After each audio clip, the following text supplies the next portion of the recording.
Hello, I am Raman Gupta. Welcome to my YouTube channel. Today topic is what is PFMS?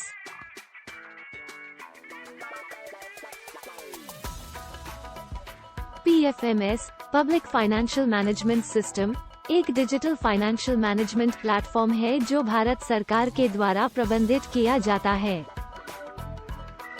इसका उद्देश्य भारत के सरकारी वित्त प्रबंधन को सुधारने और प्रशासनिक प्रक्रिया को आसान बनाने का है।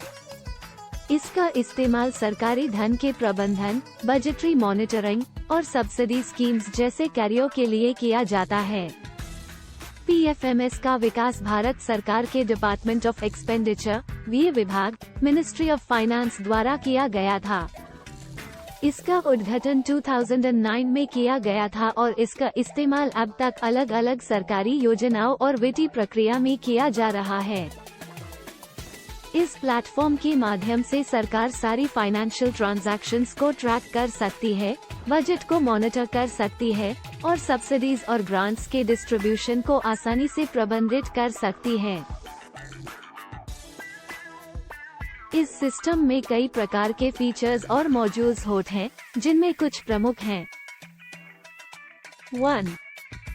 एस्टरिस्क बजट और एक्सपेंडिचर ट्रैकिंग। PFMS के माध्यम से सरकार अपने बजट और व्यय को आसानी से ट्रैक कर सकती है। यह प्लेटफॉर्म एक साथी प्रणाली प्रदान करता है जिससे सरकारी कार्यालय और विभाग अपनी व्यय प्रक्रिया को सहज रूप से प्रबंधित कर सकते हैं। 2. Direct benefit transfer (DBT). PFMS DBT scheme के लिए भी इस्तेमाल होता है। यह सरकारी लाभ योजनाओं में सीधे भौगोलिक के क्षेत्रों के नागरिकों के बैंक खाते में राशि ट्रांसफर करने में मदद करता है, जिससे लाभ प्राप्त करने वाले लोगों को फायदा मिल सके।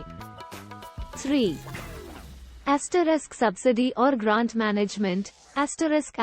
सरकारी सब्सिडीज और ग्रांट्स के डिस्ट्रीब्यूशन को भी PFMS के माध्यम से प्रबंधित किया जाता है। यह सारी प्रक्रिया ट्रांसपेरेंट और एफिशिएंट बनती है। 4. ऑनलाइन पेमेंट और ट्रैकिंग। इस प्लेटफॉर्म से ऑनलाइन पेमेंट्स की जाती हैं और इन ट्रांजैक्शंस को रियल टाइम में ट्रैक किया जा सकता है। 5. Data analytics. PFMS से आवश्यक डेटा को एकत्रित करके सरकार को फाइनेंशियल प्लानिंग और मॉनिटरिंग में मदद करता है। इससे फाइनेंशियल डिसीजंस सही समय पर लिए जा सकते हैं। PFMS के द्वारा सरकार को फाइनेंशियल अकाउंटेबिलिटी, ट्रांसपेरेंसी और एफिशिएंसी में सुधार करने की आवश्यकता पूरी होती है। यह सिस्टम सरकारी धन की प्रबंधना और वित्तीय प्रक्रिया को डिजिटाइज्ड बनाने का प्रमुख कदम है, जो भारत की इकोनॉमिक गवर्नेंस को सुधारने और प्रबंधन को प्रशासनिक रूप से आसान बनाने का लक्ष्य रखता है।